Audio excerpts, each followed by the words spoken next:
Antes del átomo, hubo vibración. Antes de la vibración, hubo agua. Toda cosmología mística, desde Oriente hasta Occidente, converge en una afirmación insólitamente unificada. El universo no emergió del polvo seco del vacío, sino del estremecimiento de un campo acuático originario, sensible y preexistente. En Génesis se dice con precisión: y el Espíritu de Dios se movía sobre la faz de las aguas. Génesis 1, 2, Moisés.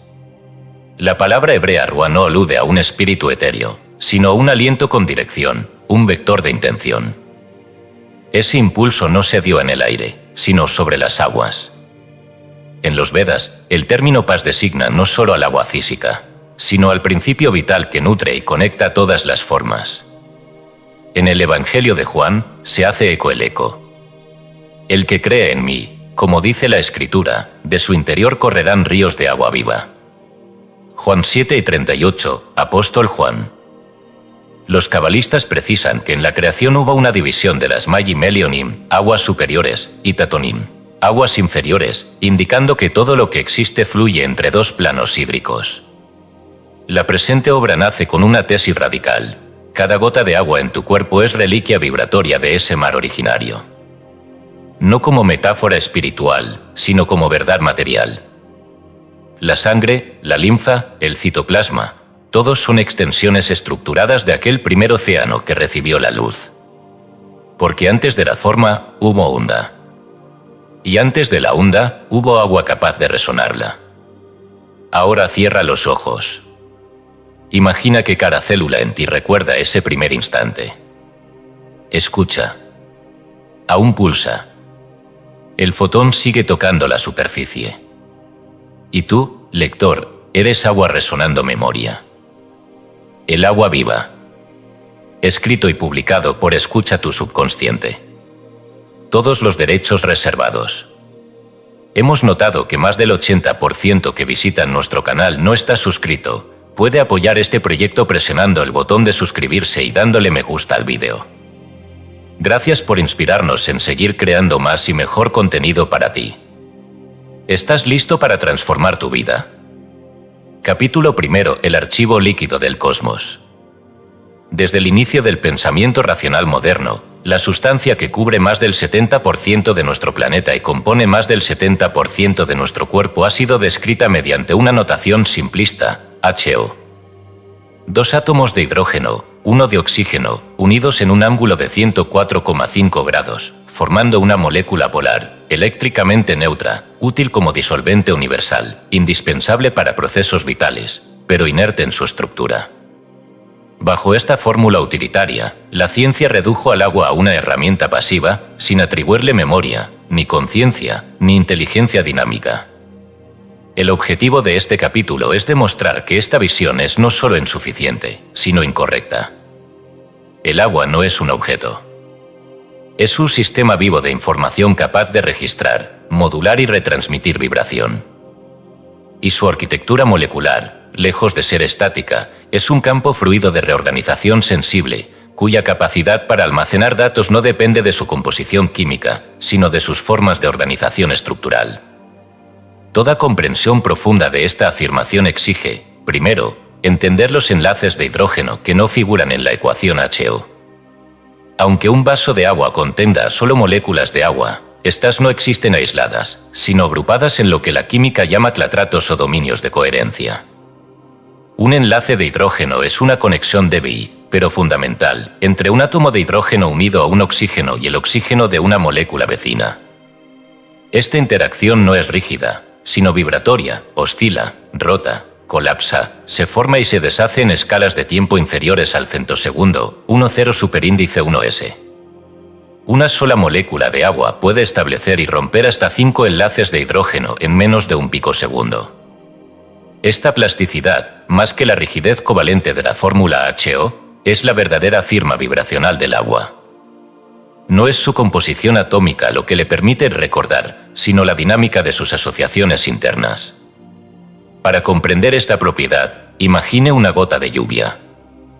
No una idea abstracta, sino una gota específica, aquella que cayó sobre un campo en los Andes hace 3 semanas, penetró en la Tierra, se infiltró por capas de basalto, se mezcló con otras aguas subterráneas, emergió en un manantial, fue bombeada hacia una planta embotelladora, se canalizó por tuberías metálicas, viajó por kilómetros, almacenó cargas de la infraestructura industrial y finalmente fue vertida en su vaso.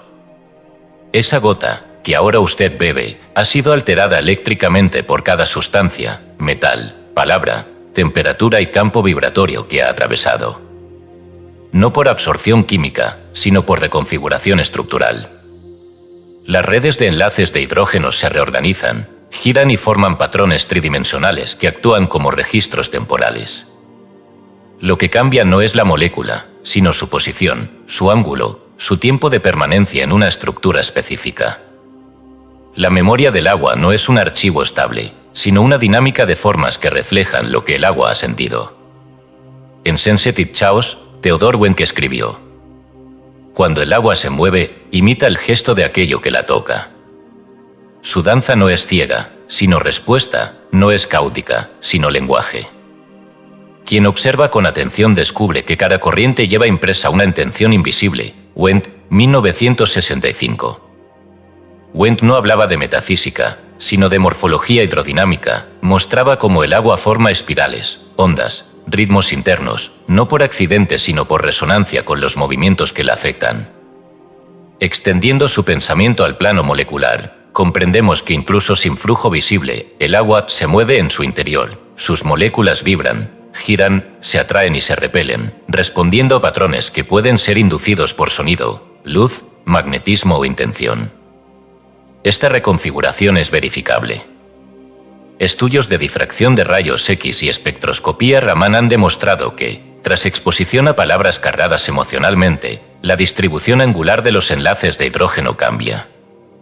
En condiciones controladas, el agua expuesta durante 30 minutos a la palabra amor exhibe formaciones hexagonales de simetría creciente, mientras que la misma agua, expuesta a odio, forma estructuras colapsadas, sin forma definida.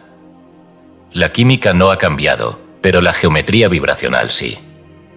Y esta geometría afecta sus propiedades macroscópicas, su tensión superficial, su densidad, su índice de refracción, su potencial eléctrico. ¿Puede el pensamiento humano afectar una sustancia a tal nivel?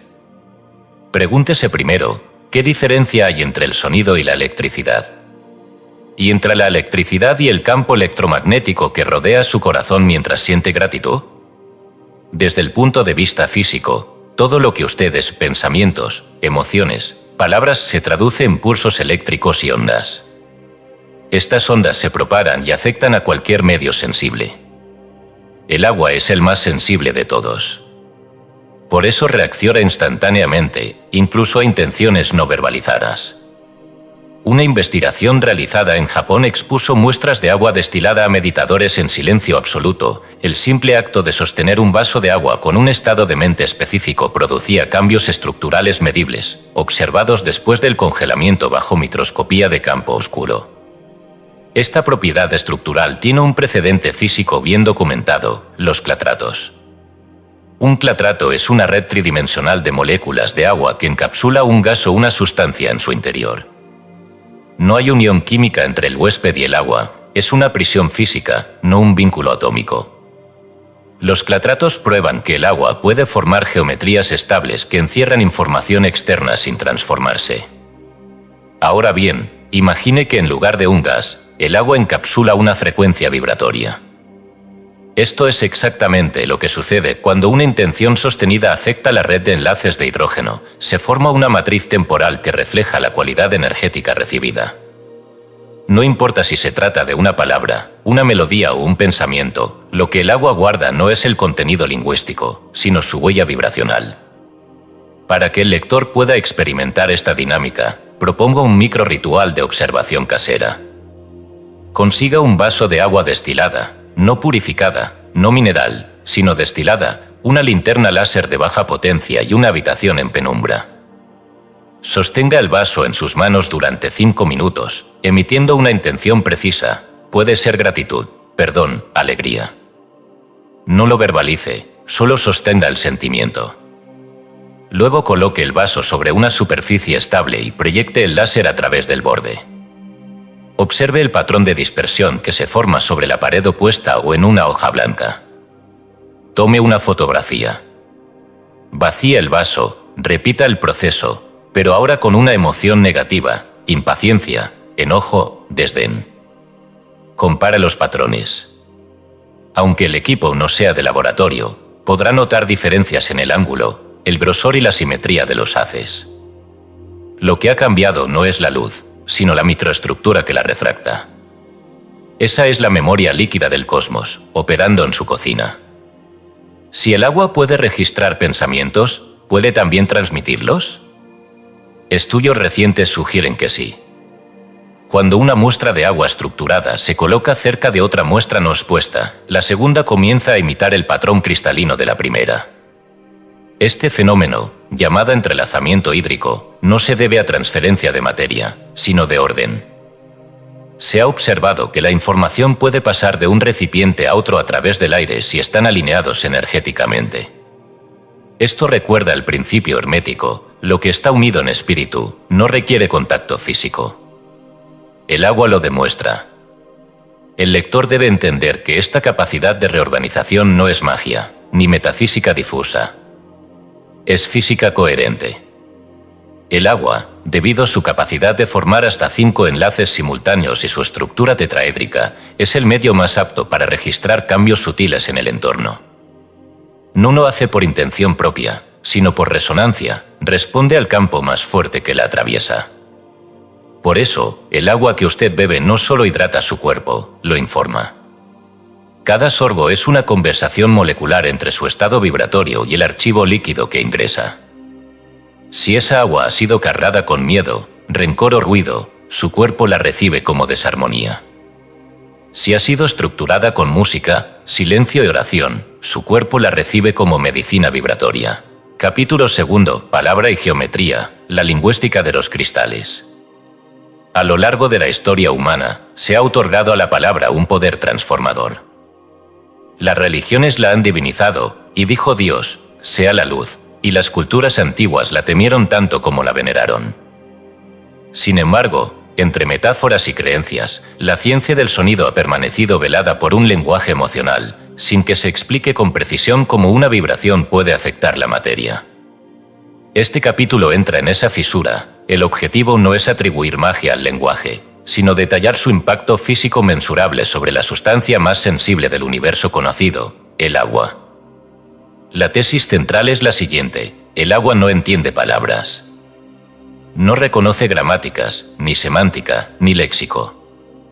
Pero sí responde, de manera inmediata y verificable, a la carga eléctrica, la modulación de frecuencia y el campo emocional que acompaña a cada emisión sonora. Esto incluye la palabra hablada, el canto, el llanto y el pensamiento verbalizado interiormente. El sonido, en su raíz, no es otra cosa que una onda de presión transmitida por un medio. Cuando se articula una palabra, las cuerdas vocales generan una vibración que se expande en el aire. Al entrar en contacto con superficies líquidas, induce ondas de compresión y rarefacción. En el caso del agua, estas ondas no se limitan a generar movimiento superficial. Alteran la disposición tridimensional de los enlaces de hidrógeno entre moléculas.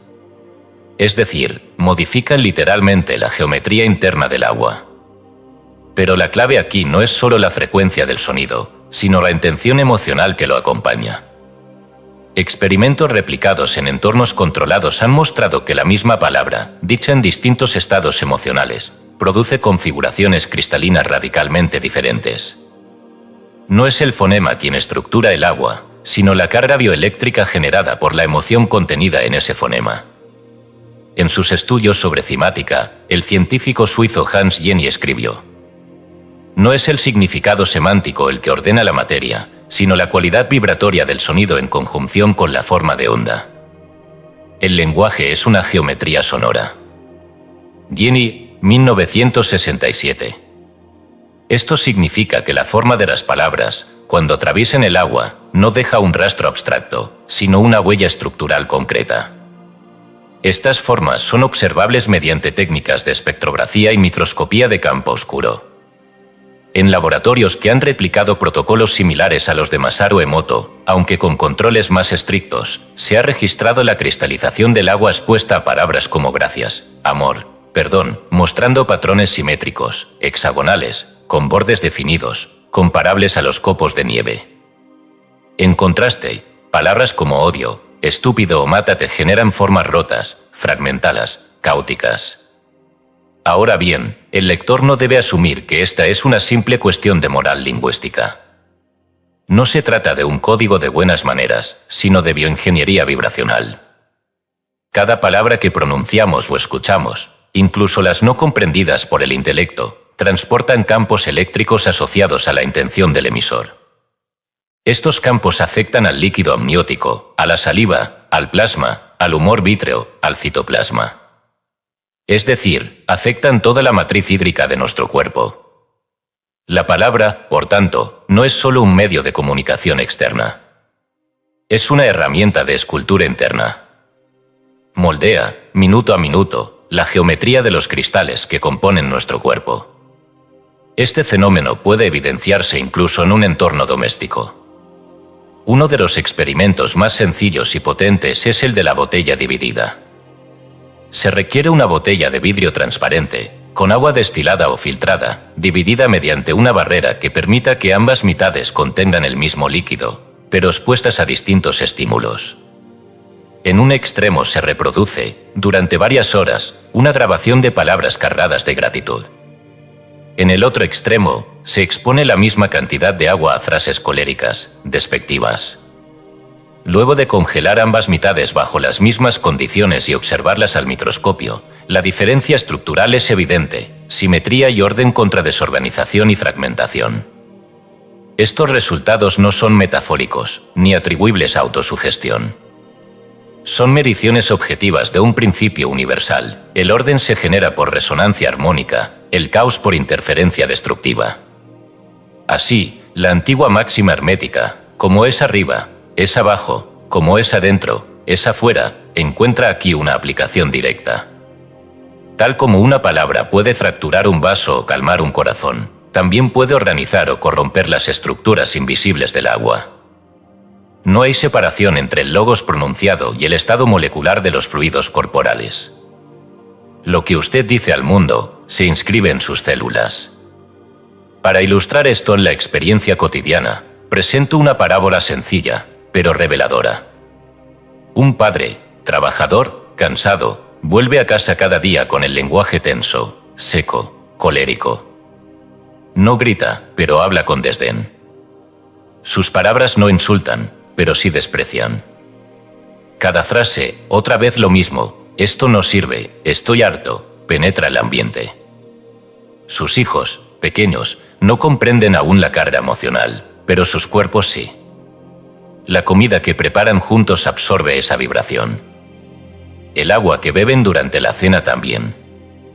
Y la estructura hídrica de sus cuerpos empieza a reflejar ese desorden. Años después, los hijos repiten sin saber el patrón fractal de ese lenguaje roto. No por genética, sino por geometría vibracional heredada.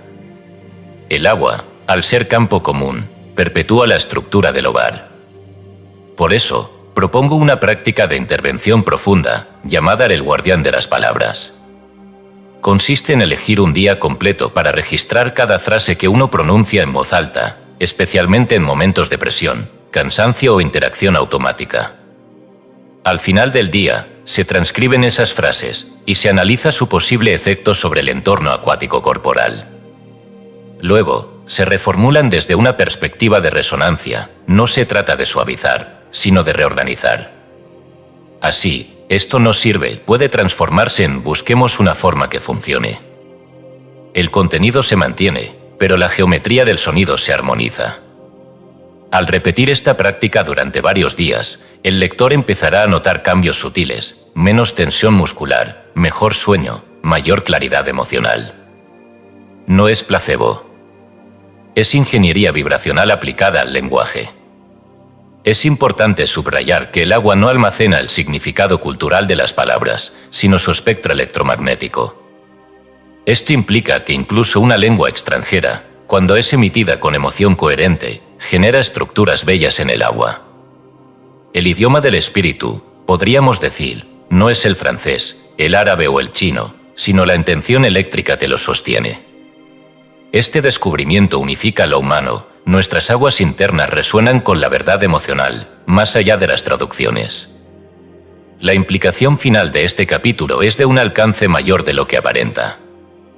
Si el agua reacciona a la palabra, entonces la educación, la crianza, la medicina, la política y toda forma de interacción humana está afectando no solo mentes, sino tejidos líquidos.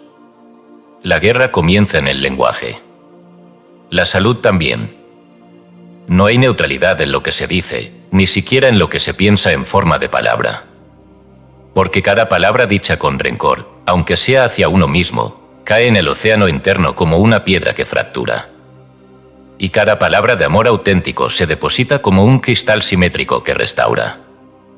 El lector, ahora consciente, no puede ya hablar como antes. Porque cada vez que articula un sonido, está esculpiendo su agua interna. Está codificando su campo. Está escribiendo geometría con fonemas.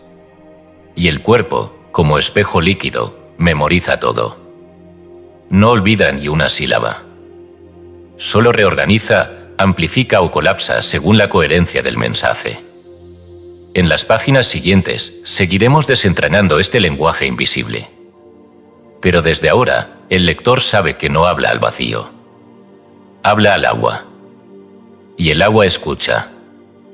Capítulo 3. Silencio tóxico, silencio nutritivo. No todo lo que calla pacifica, y no todo lo que suena hiere. En el mundo vibratorio del agua, el silencio no es ausencia de sonido, es un campo de información por derecho propio, una pausa cargada de significación bioeléctrica. La diferencia entre el silencio que ordena y el que destruye no está en su volumen, sino en su origen emocional. Este capítulo descompone esa diferencia con precisión, mostrando que el cuerpo no reacciona únicamente al ruido o al lenguaje, sino también, y a veces más poderosamente, a la cualidad del silencio que lo rodea. Lo que llamamos ambiente es, en gran medida, un sistema de campos no verbales, y su impacto sobre la red hídrica interior es tan medible como el de cualquier estímulo sonoro. Desde el punto de vista fisiológico, todo silencio es leído por el sistema nervioso autónomo. No como ausencia, sino como señal. En especial por el sistema vagal, que es el puente entre la percepción emocional y la regulación visceral. La variabilidad de la frecuencia cardíaca, un indicador clave del estado de coherencia entre el corazón, el cerebro y la respiración, se ve directamente afectada por el tipo de silencio en que una persona permanece. Un silencio que nace de la calma interior, de la atención sostenida, genera ritmos cardíacos armónicos, patrones de onda coherentes, resonancia entre los sistemas simpático y parasimpático. En ese entorno interno, el plasma sanguíneo, constituido en un 90% por agua, mantiene su tensión superficial estable, facilitando la oxigenación, la liberación de neurotransmisores y la regeneración celular. Pero cuando el silencio es el producto de la represión, del abandono, del desinterés o de la desvinculación emocional, el patrón cambia, se producen oscilaciones erráticas, desincronía entre el latido y la respiración, y una alteración bioquímica perceptible. Un estudio longitudinal sobre pacientes con cuadros depresivos moderados, realizado en un hospital de Düsseldorf en 2004, reveló que aquellos que vivían en ambientes de silencio emocional mostraban una disminución sostenida de la tensión superficial del plasma, medido a través de pruebas de contacto capilar. Esta disminución correlacionaba con niveles elevados de cortisol, reducción de serotonina y aumento de la viscosidad sanguínea. No se trataba de una causa psicológica únicamente, el agua corporal se comportaba como un espejo de la calidad emocional del silencio circundante.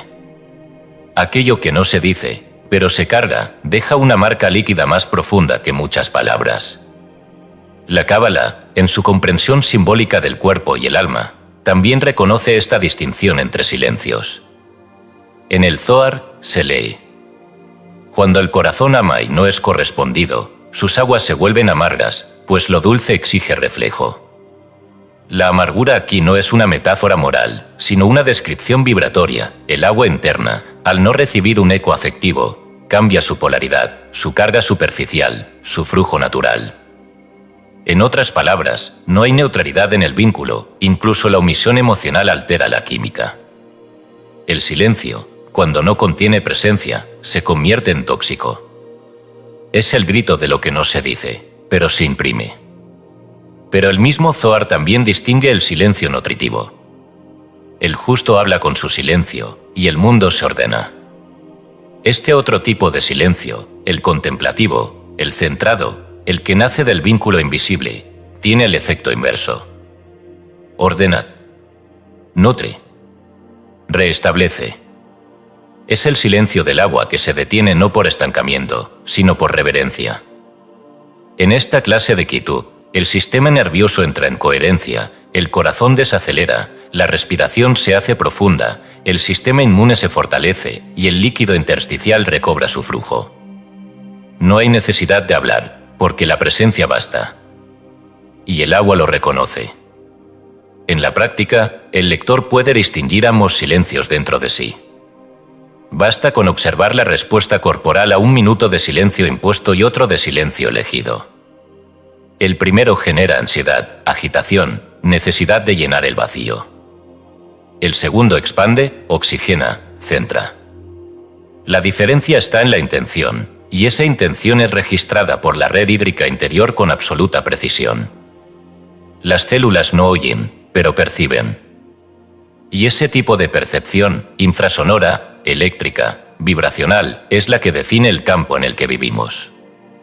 Para ayudar al lector a acceder a un estado de silencio nutritivo, se propone aquí un ejercicio de inmersión silenciosa. No requiere condiciones especiales ni un entorno ideal. Solo exige una disposición consciente. El ejercicio consiste en sentarse en postura cómoda, cerrar los ojos y dirigir la atención a la respiración diafragmática. Inhalar profundamente por la nariz durante 5 segundos, mantener el aire por 3 y exhalar suavemente por la boca durante 7.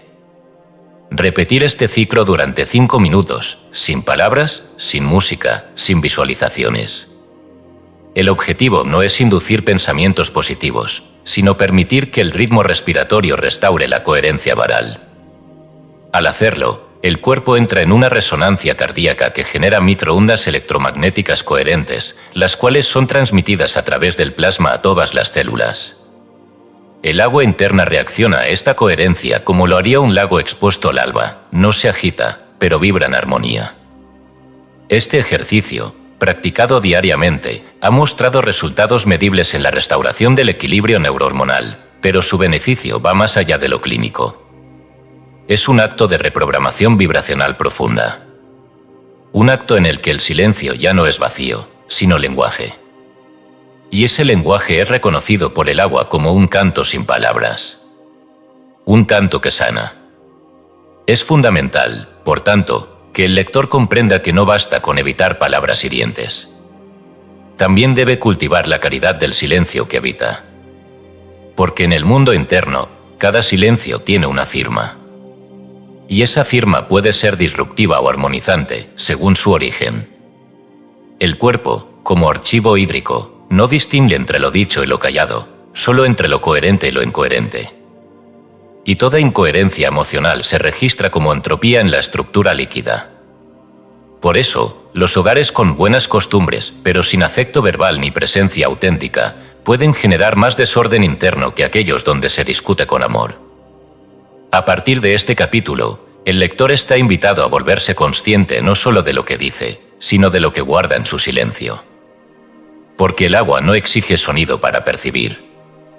Basta con la intención. Basta con la presencia.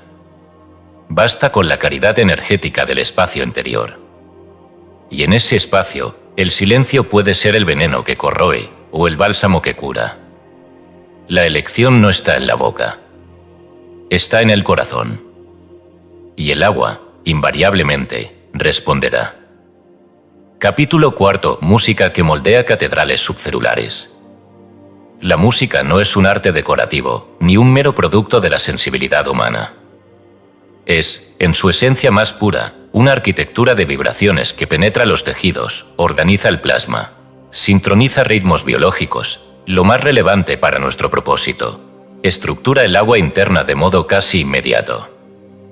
Este capítulo se adentra en una afirmación que, lejos de ser retórica, será demostrada mediante mediciones concretas. La música adecuada es capaz de expandir lo que el biólogo Gerald Palek ha llamado la cuarta fase del agua, una forma líquida altamente estructurada que se comporta más como cristal que como fluido. Esta expansión, documentada en condiciones controladas, no solo favorece los procesos metabólicos, sino que constituye una base biofísica para estados elevados de percepción, concentración y regeneración. Lo que los antiguos llamaron inspiración divina o unción del alma, no puede desligarse de esta reorganización líquida inducida por el sonido. El agua, que compone el 99% de las moléculas del cuerpo humano, no se comporta como un líquido estático, sino como un sistema cuántico adaptativo. Su estructura molecular es capaz de reconfigurarse en femtosegundos frente a ondas externas. En el Laboratorio de Biofísica del Dr. Masashi Sakamoto, Tokio, 2011, se sometieron muestras de agua destilada a piezas musicales clasificadas por nivel de coherencia armónica. Las composiciones de Johann Sebastian Bach, Wolfgang Amadeus Mozart y Giovanni Palestrina produjeron formaciones simétricas, análogas a los polígonos regulares observados en la geometría cristalina. Estas configuraciones se registraron mediante transformada rápida de Fourier aplicada a la onda acústica, y luego correlacionadas con imágenes de microscopía de campo oscuro, revelando núcleos hexagonales rodeados de estructuras concéntricas. En contraste, las muestras expuestas a distorsiones de alto volumen, pulsos sincopados y ruido blanco, incluyendo ciertas variantes de heavy metal industrial, mostraron formaciones caóticas, irregulares, con bordes fracturados. No se trataba de una evaluación estética, sino física, donde había música coherente. El agua creaba simetría. Donde había caos sonoro, el agua colapsaba. La cuarta fase, descrita por Gerald Palek, zona de exclusión o exclusión soundwater, se forma en presencia de superficies hidrófilas y luz infrarroja, pero también ha mostrado expandirse en presencia de ondas sonoras de frecuencia ordenada.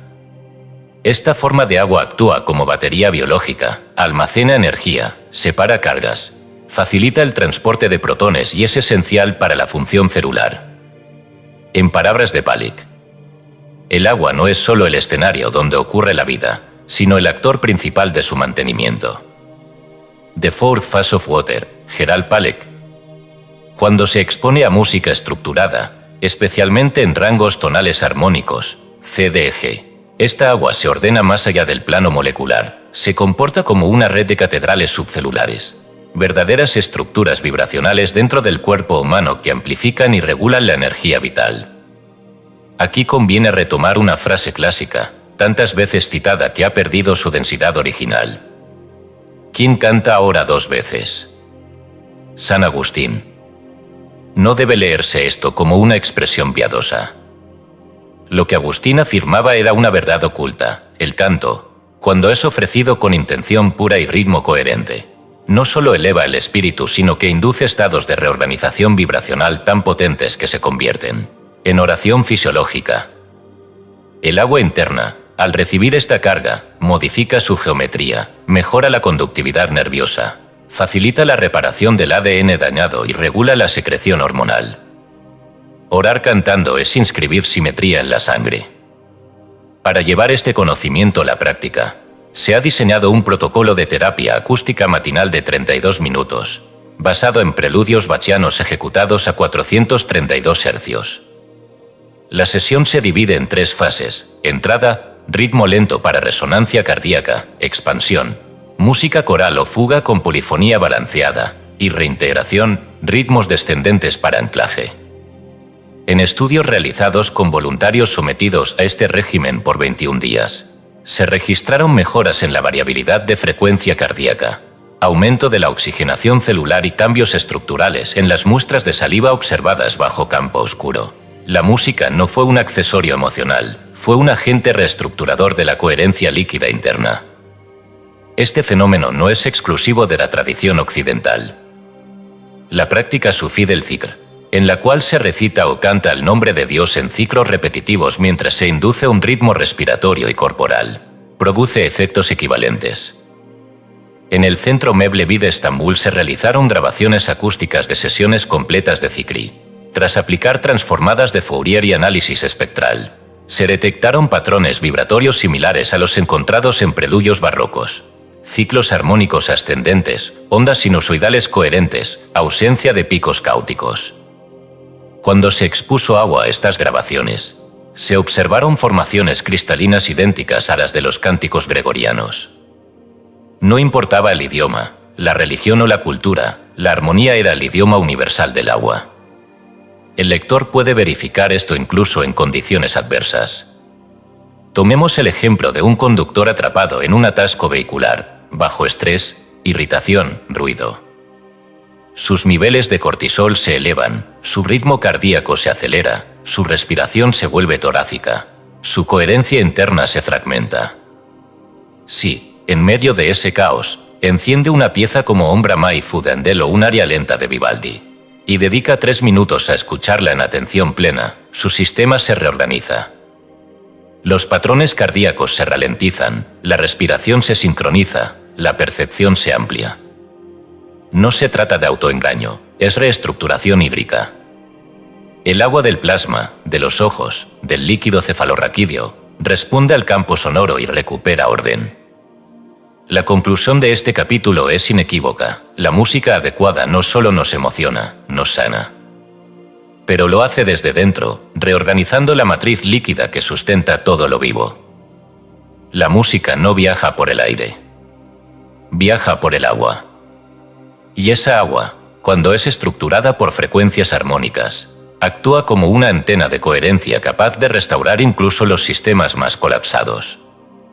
Por eso, quienes comprenden esto no escuchan música como entretenimiento, sino como medicina. Y al cantar, no se limitan a emitir notas. Están moldeando templos vibracionales invisibles en el agua que los habita. La arquitectura sonora moldea la arquitectura líquida. Y esta, a su vez, determina la arquitectura del alma. Cada célula escucha. Cada gota de agua memoriza. Cada órgano vibra. Y toda melodía que se inscribe en la sangre se transforma en catedral o en ruina. Quien comprende esto, elige su música como quien elige su destino. Capítulo 5: el cuerpo océano y la bioelectrónica de la intención. El ser humano no contiene agua, el ser humano es agua organizada bajo campos eléctricos. Esta afirmación, lejos de ser metafórica, representa el punto de partida de una comprensión profunda sobre la vida como fenómeno electromagnético y sobre la intención como modulador estructural del medio interno. La fisiología contemporánea establece que más del 99% de las moléculas del cuerpo humano son moléculas de agua. Sin embargo, lo que define la vida no es la mera presencia de HO, sino su estado estructural, su orientación molecular, sus potenciales eléctricos. A lo largo de este capítulo, nos adentraremos en la dinámica precisa de los 45 litros de agua intracelular que conforman nuestro cuerpo océano, para comprender cómo cada pensamiento, cada intención sostenida, modifica literalmente la arquitectura líquida que nos sostiene. Cada célula humana, especialmente las neuronas, vive en una constante tensión bioeléctrica que depende de la distribución de iones a ambos lados de la membrana plasmática. Este fenómeno, conocido como potencial de membrana, es el resultado de una compleja interacción entre bombas iónicas, especialmente la bomba sodio-potasio, canales selectivos y la presencia de una matriz acuosa que permite el flujo de electrones y protones. El gradiente de protones generado a lo largo de las membranas mitocondriales y celulares forma una verdadera corriente eléctrica líquida. Esta corriente es altamente sensible a estímulos externos e internos, pero sobre todo a estados de conciencia sutiles que la ciencia empieza apenas a estudiar con seriedad. Uno de los descubrimientos más relevantes en este campo es la existencia de la zona de exclusión EZ del agua, descrita por Gerald Palit. Esta zona se forma en contacto con superficies hidrofílicas y se comporta como una forma organizada, estructurada y energéticamente cargada del agua. A diferencia del agua convencional, la EZ puede almacenar energía lumínica, separar cargas y comportarse como un semiconductor biológico. Dentro del cuerpo humano, esta zona es esencial para la homeostasis. Su grado de expansión o colapso determina la calidad del entorno celular, la velocidad de regeneración tisular, la comunicación entre células e incluso el rendimiento cognitivo. La formación y mantenimiento de esta zona no depende solo de la luz solar o del ATP, sino también de factores menos comprendidos como la coherencia emocional y la intención consciente. ¿Qué papel juega, entonces, la intención? La intención no es un pensamiento pasajero ni un deseo vago.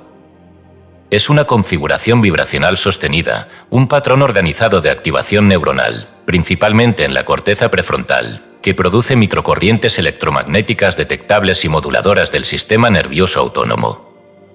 Estas microcorrientes, aunque débiles en términos de voltaje absoluto, son altamente significativas por su coherencia, su frecuencia y su capacidad de sincronizar otros sistemas eléctricos del cuerpo.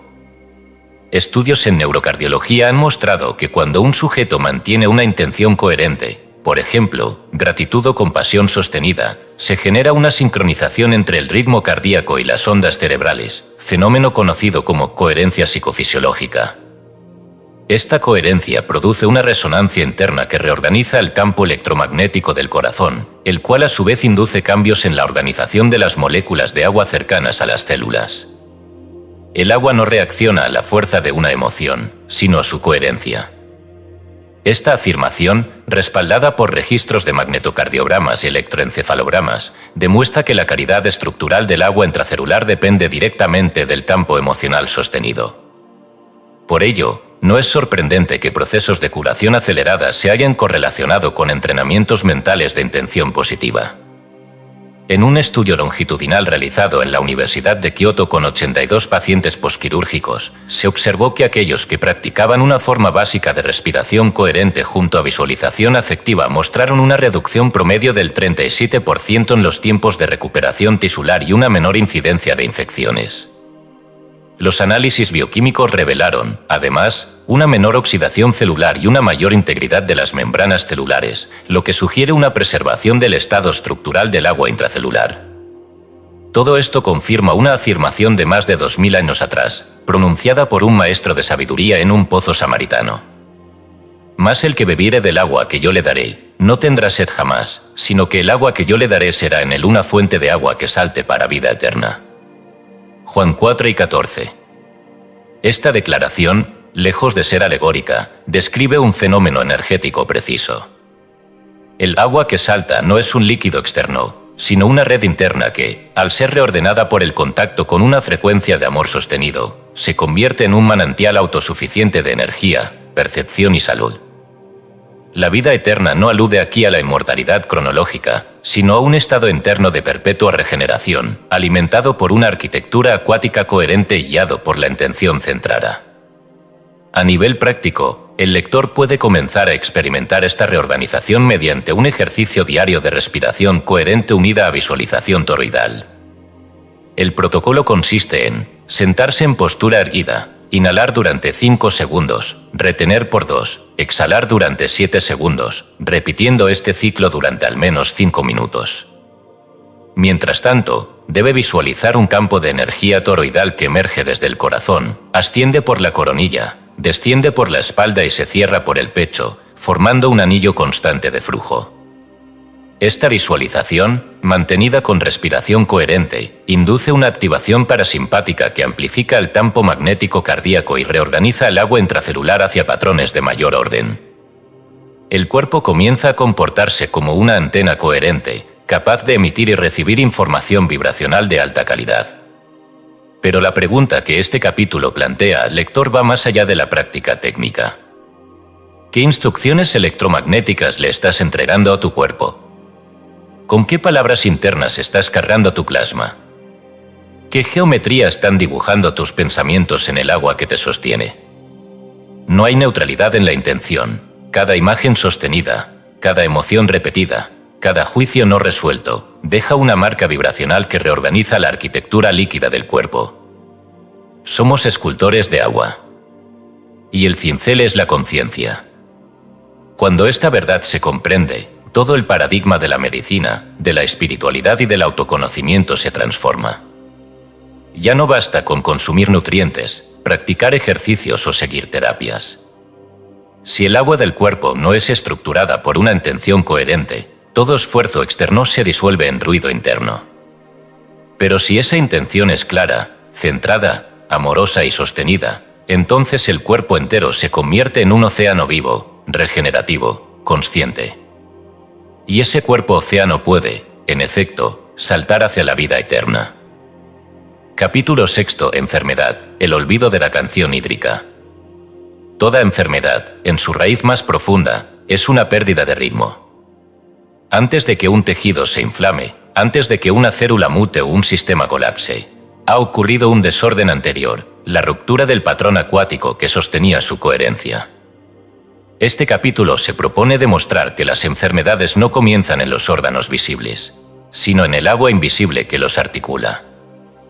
No se trata de volver a un vitalismo ingenuo ni de negar los avances moleculares, sino de integrar lo que la ciencia ha comenzado a admitir con recelo, que el estado estructural del agua intracelular es el primer marcador de salud o de desorden.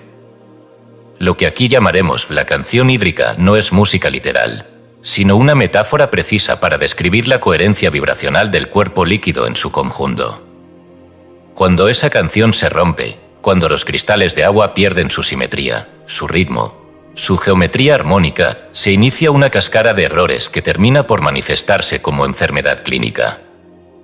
Las investigaciones recientes sobre el comportamiento del agua intracelular han mostrado que su estructura no es estática, sino que responde continuamente al entorno electromagnético, al estado emocional y a los gradientes de energía locales.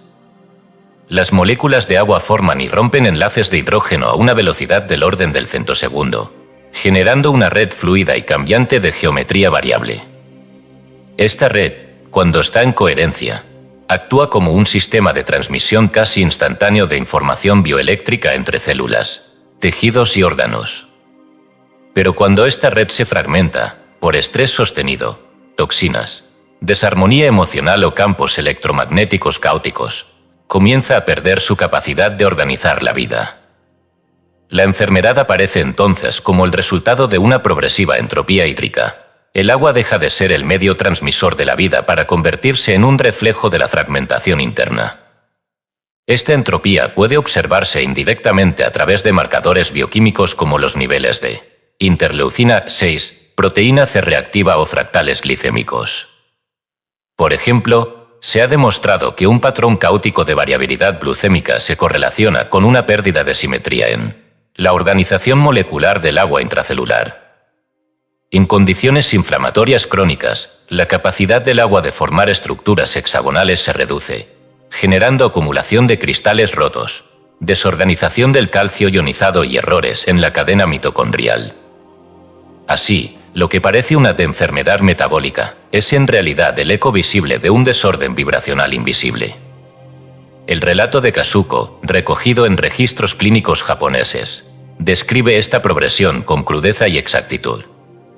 Una mujer de mediana edad, diagnosticada con fibromialgia, es sometida durante 18 meses a un protocolo de reestructuración hídrica basado en música armónica, campos electromagnéticos pulsados y oración coherente.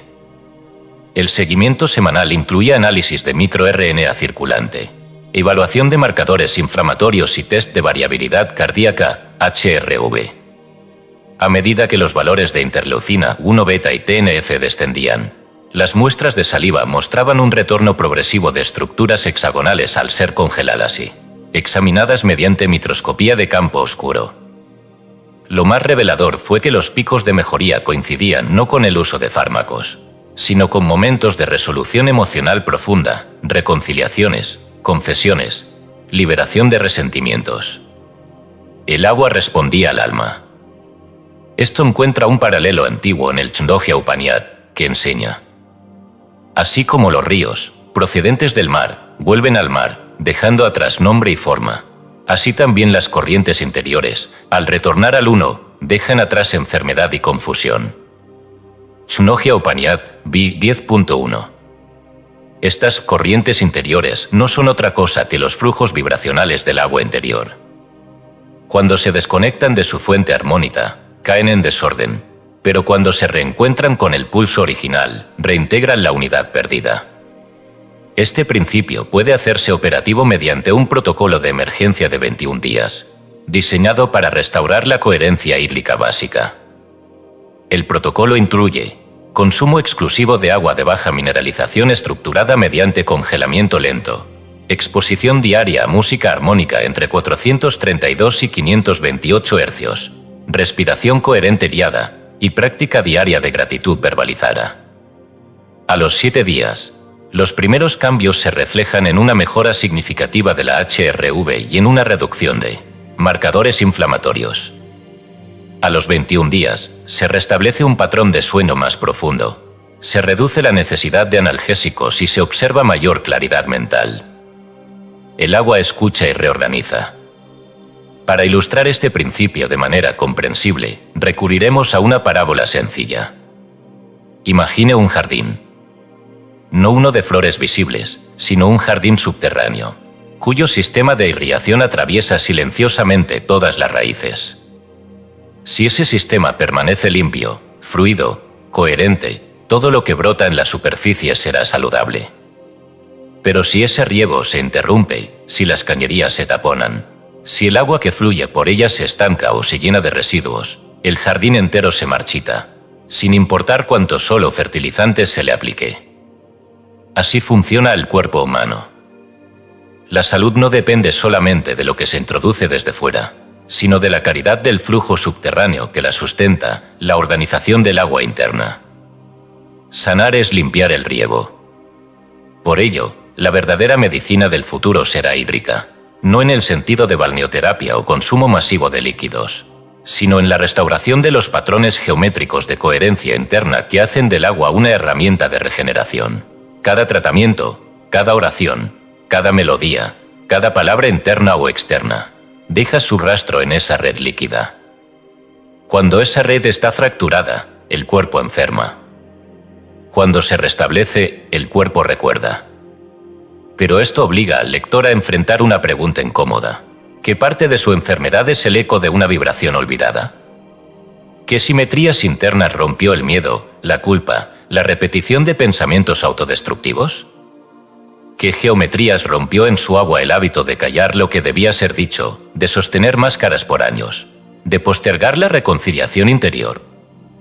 La enfermedad no es castigo ni azar, es fractura estructural del agua sagrada que habita cada célula.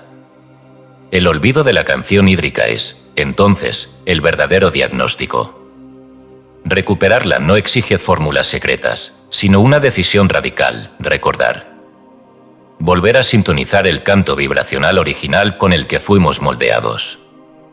Restaurar en silencio la arquitectura líquida que alguna vez supo reflejar el cielo. Y dejar que, gota a gota, la simetría vuelva a formar su templo invisible dentro de nosotros. Capítulo 7. La oración como ingeniería de campo unificado. La oración, tradicionalmente concebida como súplica o elevación espiritual, será tratada en este capítulo desde una perspectiva rigurosamente física, como un acto de modulación coherente de campos electromagnéticos que inducen reconfiguración en la estructura molecular del agua. La tesis que aquí se desarrolla no parte de una creencia religiosa, sino de una observación verificable. Cuando un número suficiente de mentes humanas ingresa a un estado de resonancia emocional y direccionalidad intencional compartida, se producen cambios medibles tanto en el campo geomagnético terrestre como en la estructura del agua ambiental. El modelo propuesto define la oración profunda como una interferencia constructiva de ondas escalares no lineales que se superponen en fase, generando un campo de coherencia local con efectos sobre el entorno hídrico. Lejos de la subjetividad mística, se presenta la oración como una herramienta de ingeniería energética, cuya eficacia reside en la calidad del patrón mental, la alineación emocional y la congruencia somática sostenida durante el acto. Las ondas escalares, descritas en física avanzada como patrones de energía que no se propagan en dirección lineal sino en forma de pulsos estacionarios, permiten una comprensión alternativa de los efectos no locales de la intención. En entornos hídrico-biológicos, donde la estructura del agua es altamente susceptible a microfluctuaciones eléctricas, estas ondas generan zonas de interferencia que reordenan enlaces de hidrógeno, favoreciendo configuraciones simétricas y estables. El agua, en este contexto, funciona como medio de registro y transmisión de la oración, amplificando su patrón vibracional en la medida en que éste es coherente. Esta amplificación se produce a través de un fenómeno de resonancia armónica descrito en modelos basados en la frecuencia de Schumann, una oscilación electromagnética global de la cavidad entre la superficie terrestre y la ionosfera, situada alrededor de 7,83 Hz. Es precisamente dentro de este rango que las prácticas contemplativas monásticas, los estados de meditación profunda y la oración sostenida tienden a sincronizar sus patrones cerebrales. Durante investigaciones realizadas por el Earth Institute, se registraron alteraciones significativas en el campo geomagnético durante eventos de meditación colectiva. Se usaron magnetómetros sensibles colocados en diversas zonas del planeta, coincidiendo los picos de coherencia geomagnética con celebraciones espirituales masivas, sin importar religión o dogma. El campo terrestre respondía a la coherencia emocional sostenida. Esta observación ha sido replicada en diversos contextos, desde experimentos de oración budista tibetana, hasta misas católicas o rezos sufíes. Todos producen una modulación mensurable en el entorno, siempre que el grupo ingrese en sincronía vibracional. Teilhard de Chardin, teólogo y paleontólogo, expresó con precisión esta convergencia en su afirmación. Todo lo que sube converge. Esta frase, que resume la mecánica ascensional de la conciencia colectiva, puede ser interpretada como una descripción simplificada de un fenómeno físico, cuando múltiples fuentes vibracionales elevan su frecuencia en la misma dirección intencional. Se produce un punto de convergencia donde el patrón es amplificado. Este punto, en términos hídricos, puede entenderse como una red de agua ambiental capaz de registrar, conservar y retransmitir esa coherencia acumulada. La hidrosfera terrestre, en este modelo, actúa como una matriz resonante de oración colectiva. La oración no es, por tanto, un acto aislado, sino una ingeniería de campo. Esta se puede modelar mediante 3 fases. 1. Alineación fisiológica, en la que se establece coherencia cardíaca mediante respiración rítmica, por ejemplo, 5 segundos de inhalación y 5 de exhalación, durante 5 minutos. 2. Inducción emocional, mediante la evocación sostenida de un sentimiento específico, como gratitud, perdón o amor incondicional. Y 3. Proyección intencional, en la que el patrón emocional es dirigido hacia un objeto, situación o espacio geográfico específico, visualizado con detalle y precisión. Este protocolo, aplicado de forma colectiva en múltiples lugares, ha sido objeto de estudio. En un experimento realizado durante 5 semanas en un barrio de São Paulo, Brasil, se instauró una práctica diaria de 10 minutos de silencio y oración frente a una fuente pública. Participaban entre 40 y 60 vecinos, sin rituales religiosos específicos, simplemente sosteniendo una intención común de paz y armonía en el espacio. Los niveles de violencia reportados por la policía local descendieron un 27%. Y las mediciones acústicas y electromagnéticas revelaron un patrón armónico más estable durante el horario de oración, comparado con el resto del día.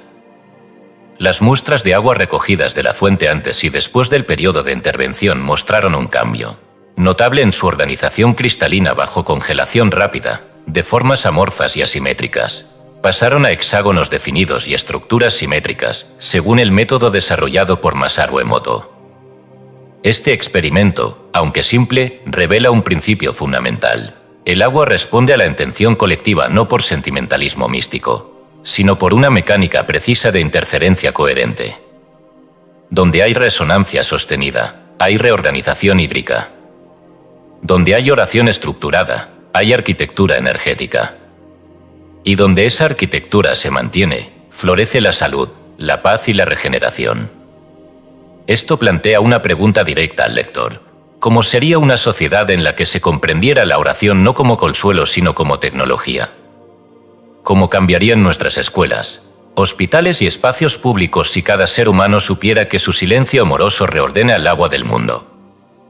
La oración dejaría de ser un acto privado de fe para convertirse en una disciplina colectiva de sintonización vibracional. Y el agua del planeta, en lugar de reflejar fragmentación, comenzaría a cantar la sinfonía de una humanidad reconfigurada.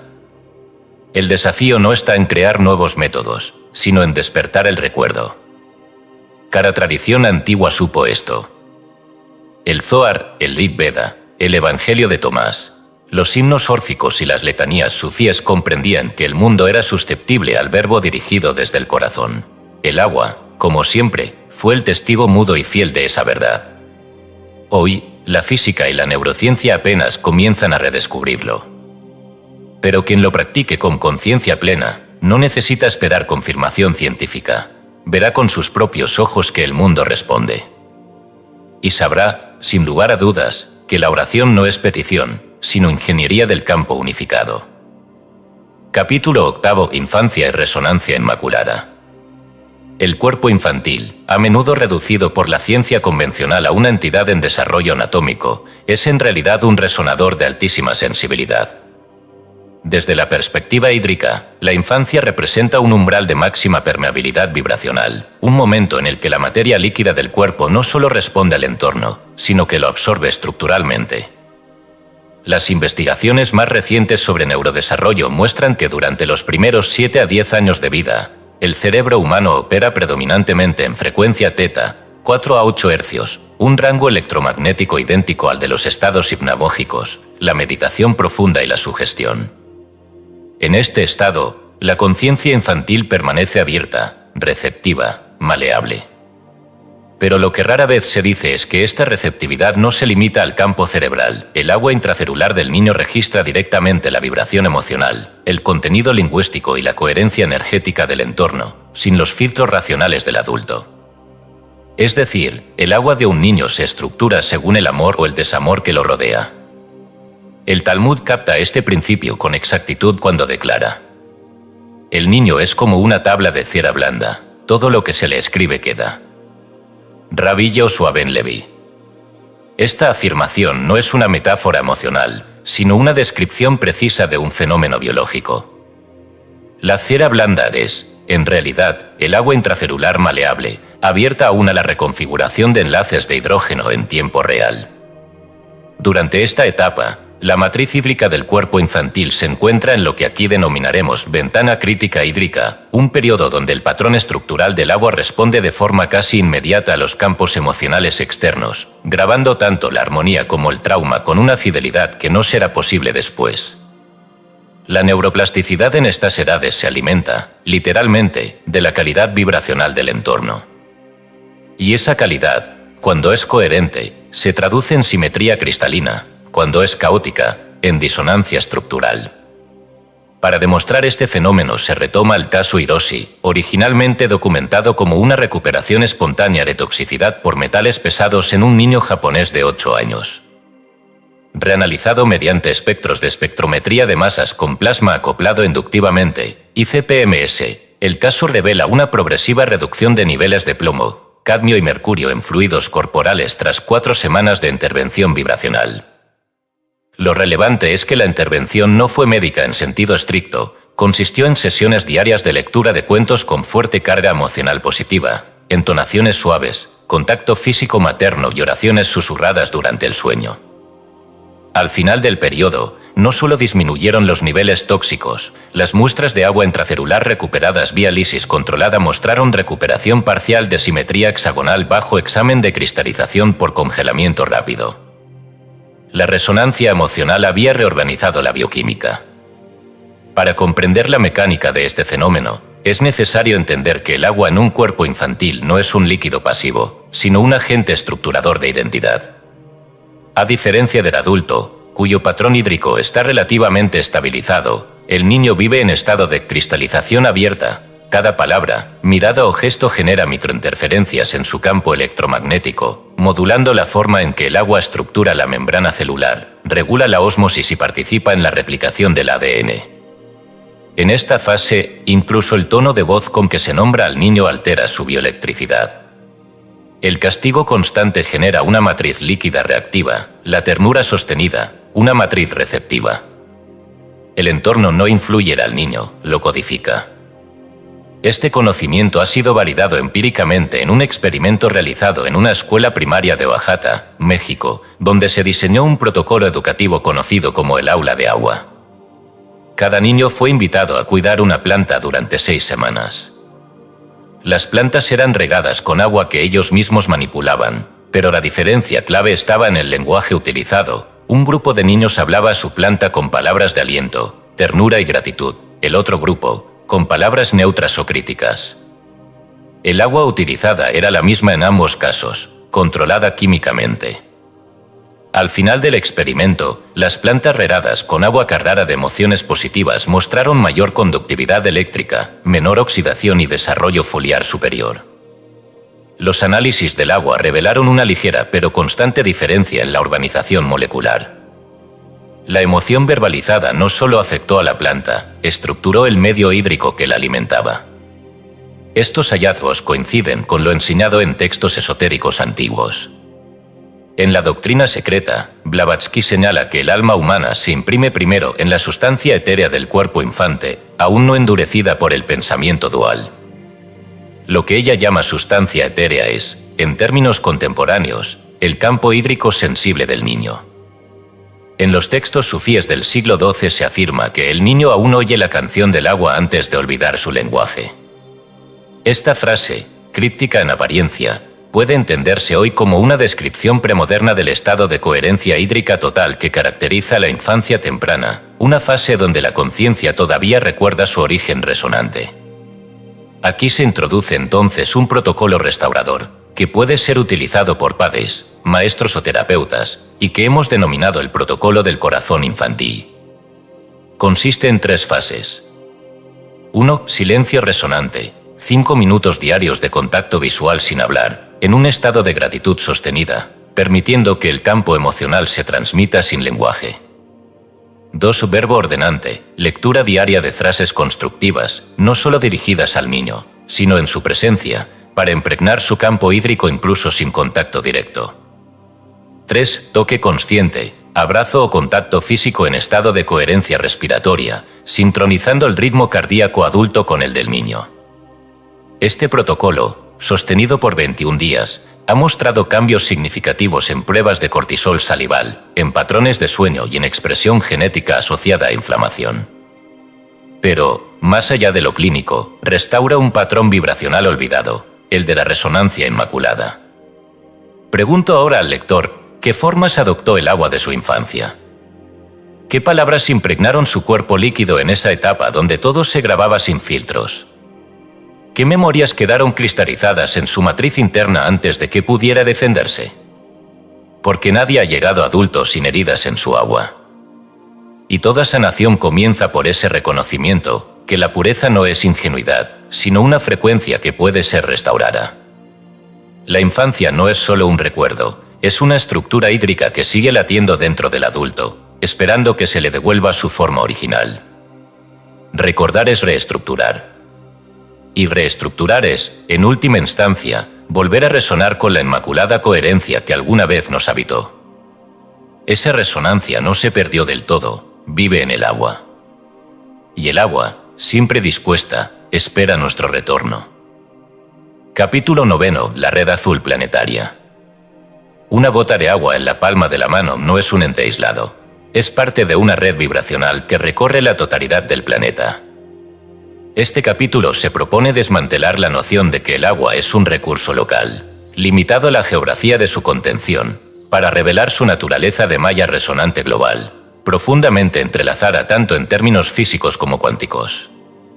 La idea de una red azul planetaria no es una metáfora ecológica, sino un modelo físico coherente, en el que cada masa acuosa de la Tierra, desde glaciares hasta fluidos corporales humanos, forma parte de un entramado continuo, conductor de frecuencias, coherencias e intenciones humanas. Esta hipótesis se sustenta sobre observaciones empíricas, geometría de redes y postulados de mecánica cuántica avanzada. El punto de partida es el experimento del lago Biwa, realizado en Japón en el año 1999, donde más de 500 personas se congregaron para una meditación conjunta dirigida hacia la purificación vibracional del lago, cuyas aguas estaban visiblemente contaminadas y mostraban altos niveles de fosfatos, cianobacterias y turbidez orgánica. La meditación se realizó en silencio absoluto durante 1 hora, sin intervención química ni mecánica en el cuerpo de agua. Durante las siguientes semanas, se observó una mejora notable en la claridad del lago, disminución de olor fétido y regeneración espontánea de ciertas especies de algas beneficiosas. Pero lo más relevante fue lo que ocurrió a nivel microscópico. Muestras de agua tomadas antes y después del evento mostraron diferencias radicales en la cristalización bajo congelación rápida. Las estructuras anteriores eran amorfas, asimétricas, disonantes; las posteriores, simétricas, armónicas, geométricamente estables. Este hecho, en sí mismo, no constituye prueba definitiva de causalidad. Pero al replicarse con variaciones en diferentes puntos del mundo, río Ganges, lago Titicaca, lago Lemán, sugiere una lógica estructural profunda. La conciencia colectiva afecta la matriz acuática global por vía no local. Para modelar esta red, se recurre a herramientas de teoría de grafos. Así como el cerebro humano puede representarse como una red de nodos neuronales con enlaces de distinta densidad y dirección, la hidrosfera terrestre puede entenderse como una malla nodal interconectada, en la que cada masa de agua y porción de mar, lago, río, nube o célula viva, es un nodo que responde a patrones vibracionales de su entorno y de otros nodos distantes mediante resonancia. La hipótesis del entrelazamiento hídrico plantea que estas masas acuosas no están conectadas por canales visibles, sino por campos de coherencia cuántica análogos al entrelazamiento cuántico conocido. Cuando dos partículas han interactuado, permanecen correlacionadas incluso a distancia, de modo que la alteración de una modifica el estado de la otra instantáneamente, sin mediación de señales físicas. El versículo coránico, citado con fidelidad, declara: «Y de agua hicimos todo ser viviente». Mahoma, Corán 9:30.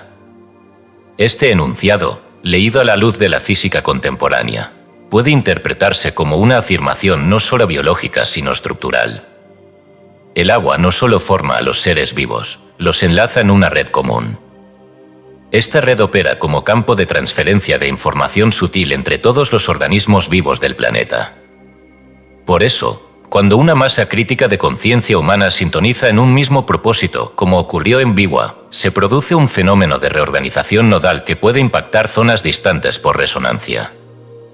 La física cuántica ha comenzado a explorar estos fenómenos en experimentos de teletransportación, donde el estado cuántico de una partícula es transferido instantáneamente a otra a distancia.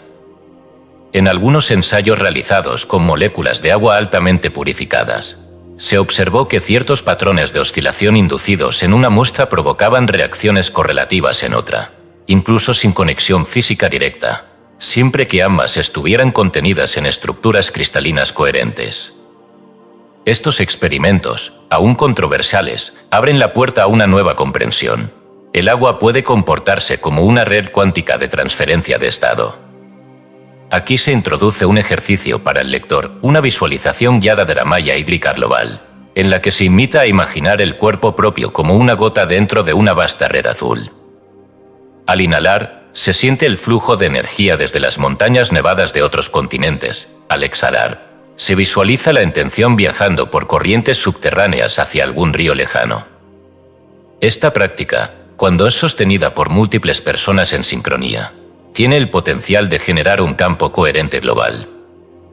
Con el fin de sistematizar esta coherencia, se propone el desarrollo de un registro online de microceremonias sincronizadas, donde individuos o grupos puedan registrar el momento y la intención de su meditación con agua, creando así una bitácora global de puntos de activación hídrica consciente.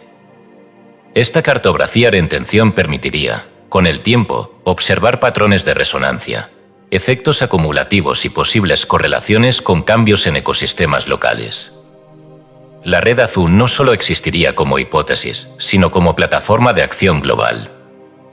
Este modelo encuentra reflejo también en prácticas ancestrales. Agricultores de la Sierra Central de Perú, por ejemplo, han sincronizado durante siglos el riego de sus cultivos con fases lunares específicas.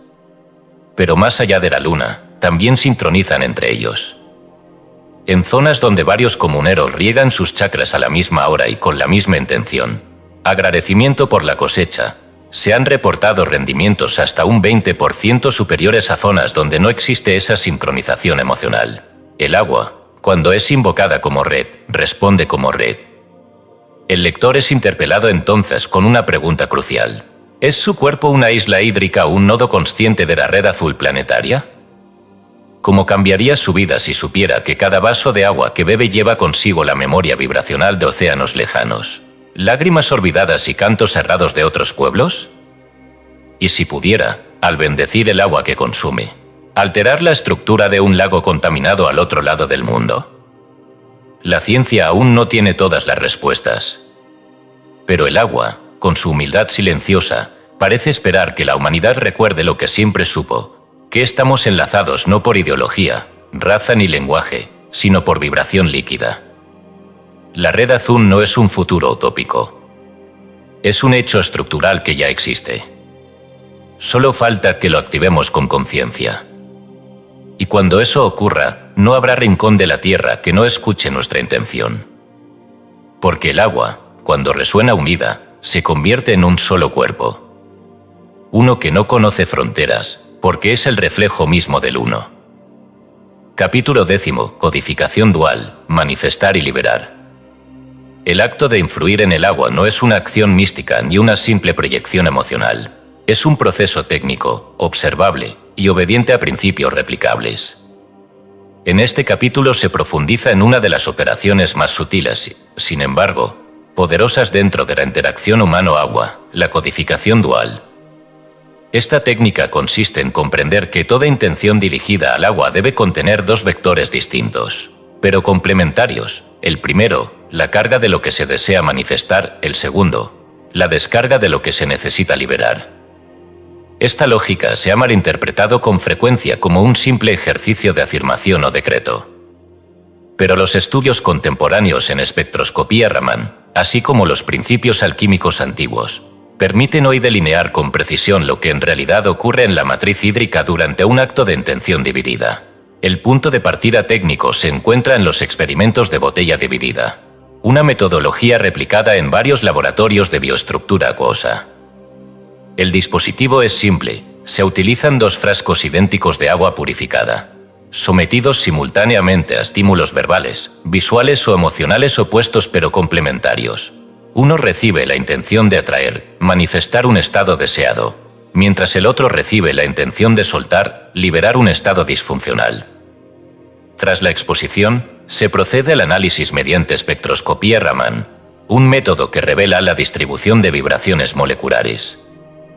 Lo que se observa de forma reiterada es que el frasco que recibió la carga de deseo muestra un aumento en la densidad de dominios coherentes que estructuras cuasi cristalinas que actúan como archivadores vibracionales, mientras que el frasco de liberación muestra encapsulamiento de frecuencias caóticas en microdominios coloidales, los cuales tienden a precipitar en reposo o ser eliminados por evaporación acelerada.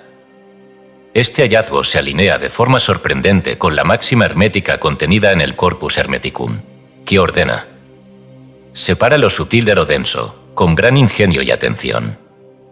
Corpus Hermeticum, tabla de esmeralda. Aquí, lo sutil es el patrón armónico deseado, lo denso, el residuo vibracional que necesita ser descargado del sistema. Aplicada a la codificación hídrica, esto significa que el agua no puede estructurarse armoniosamente si primero no se descomprime la carga previa. Es decir, manifestar sin liberar es construir sobre escombros. Y liberar sin reestructurar es vaciar sin llenar. Ambas operaciones deben ejecutarse en sincronía, como dos fases de un mismo mecanismo. Para ilustrar este principio, se presenta la parábola del ebanista, un relato cotidiano con profunda carga simbólica. Un maestro carpintero enseña a su aprendiz a pulir madera hasta lograr un acabado perfecto. El aprendiz insiste en usar solo la lija fina para evitar dañar la superficie, pero el resultado es deficiente. El maestro lo detiene y le dice: primero se usa la lija gruesa para remover lo que no sirve. Solo así la lija fina puede revelar la veta verdadera. Este principio es idéntico al de la codificación dual del agua. La frecuencia que manifiesta debe asentarse en un terreno previamente descomprimido, rasgado, liberado de memorias anteriores. La práctica concreta que se propone en este capítulo es la reprogramación acuática con dos vasos, una técnica avanzada derivada de los protocolos iniciales de Emoto, pero refinada por datos espectroscópicos y dinámicas coherentes. El procedimiento consiste en colocar dos vasos de agua idénticos, rotular uno con la emoción o estado a liberar, por ejemplo, miedo, rencor, ansiedad, y el otro con el estado deseado, paz, gratitud, salud. El sujeto se sitúa entre ambos, establece contacto visual con ambos recipientes y recita primero en voz alta, sin dramatismo, con precisión aquello que desea soltar, mirando el vaso correspondiente. Luego realiza una pausa respiratoria profunda y se dirige al segundo vaso, al cual imparte una afirmación precisa del estado deseado. Finalmente, se bebe el vaso de manifestación y se derrama el vaso de liberación en la tierra o en un drenaje natural, sin tocarlo. Este acto, aparentemente simbólico, genera, según ensayos bioquímicos de control, una variación medible en biomarcadores de estrés y coherencia cardíaca. En una serie de análisis realizados en 27 participantes, se registraron niveles de cortisol, interleucina 6 y variabilidad del ritmo cardíaco, HRV, antes y después de ejecutar el protocolo durante 21 días consecutivos. Al finalizar el periodo, 81% de los participantes mostraron una disminución sostenida de biomarcadores inflamatorios, correlacionada con una mejora en el sueño, digestión y capacidad de concentración. En muestras de orina recolectadas durante el protocolo, se detectó una eliminación aumentada de compuestos nitrogenados relacionados con estrés metabólico. La liberación simbólica estaba, de hecho, acompañada por una descarga bioquímica real. Este procedimiento, sin embargo, exige dos condiciones para su eficacia. La primera es claridad lingüística, es decir, que la intención no sea ambigua ni dependiente de factores externos. Quiero salud si es posible. Libero lo que me conviene soltar. Y la segunda, presencia emocional completa. El agua no responde al lenguaje técnico, sino a la coherencia energética de quien lo emite. De ahí que cualquier intento de manipular el proceso desde el intelecto, sin involucrar el cuerpo y el campo afectivo, genera patrones inconsistentes o incluso disonantes. Al final del capítulo se propone al lector una serie de preguntas de depuración vibracional, destinadas a guiar el trabajo dual. ¿Qué patrones de pensamiento aún bebes cada día como si fueran agua limpia? ¿Cuáles son las emociones que se han sedimentado en tu campo líquido y ya no circulan? ¿Qué estados deseas inscribir en tu matriz acuosa, pero no has creado espacio para que entren? El agua responde con obediencia perfecta. Pero no puede alojar lo nuevo si no se le permite soltar lo viejo. La codificación dual no es una técnica mística, sino una herramienta precisa que obedece a la física de los dominios coherentes y a la alquimia eterna del alma humana. Crear es separar lo sutil de lo denso, con gran ingenio y atención. Solo entonces el agua se convierte en archivo de lo nuevo, y no en cárcel de lo antiguo. Solo entonces, la bebida se vuelve decreto. Capítulo 11. Ecología vibratoria, resurrección del río muerto. El agua no solo responde a lo humano, responde a lo divino cuando lo humano se alinea con él. Este capítulo examina minuciosamente un caso documentado que ha sido citado en algunos círculos como ejemplo anecdótico de sanación ambiental, pero aquí se despliega con rigor técnico, experimental y simbólico, el caso del río Sumida en Japón. El análisis parte no de la apariencia superficial del evento, sino del corazón de su transformación estructural, una resurrección hídrica inducida por conciencia colectiva. El término resurrección no se emplea aquí con licencia poética, sino como categoría bioquímica observable, al haber sido documentado un proceso inverso de putrefacción fluvial, con retorno progresivo de oxígeno disuelto, reducción de turbidez, neutralización de pH y reintegración de especies extintas en la zona. Durante los años 70, el río Sumida era considerado biológicamente muerto en varios de sus tramos, especialmente en las zonas industriales cercanas a Tokio. La concentración de metales pesados, residuos orgánicos y nitrógeno amoniacal era tal que los niveles de oxígeno disuelto se acercaban a cero. Las orillas hedían a azufre, el fondo estaba colmatado por lodos anóxicos, y no se avistaban peces en extensiones de hasta 20 kilómetros. Sin embargo, en 1998, un grupo de ciudadanos liderados por un monje zen convocó a una ceremonia de oración silenciosa colectiva, a la que acudieron más de 1000 personas, entre estudiantes, pescadores, amas de casa y ancianos.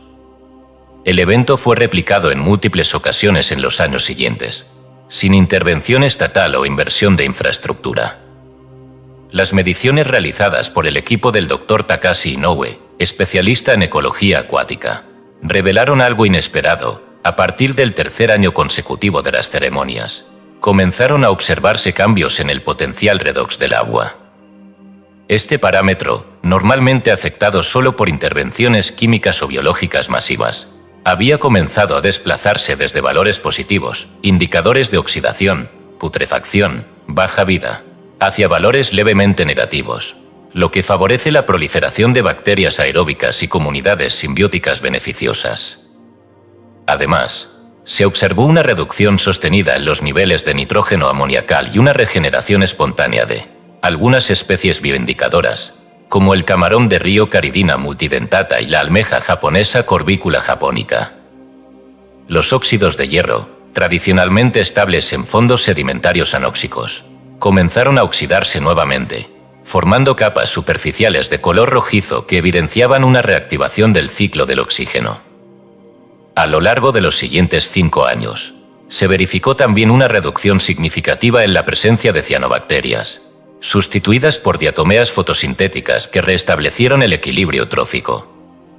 Lo sorprendente no es que el río se limpiara, eso puede lograrse con ingeniería, sino que lo hiciera sin ingeniería, sino mediante una acción vibracional sostenida y coherente, oración, presencia, intención colectiva.